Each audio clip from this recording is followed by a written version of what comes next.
Okay, so we need an estimate to potentially remove a couple trees. This is the first one, and you can see, it's really, really close to that foundation. And so this is tree number 1 we'd have to remove. And tree number 2 is the one here coming off the corner of the house. Same type of tree. Neither one of them is excessively large, and they have been cut back from the roof a little bit, but again, I mean, you can just see how close this is here.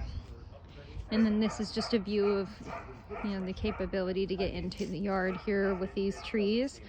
Wondering if you could maybe give us just like a ballpark idea on what it might cost to remove these.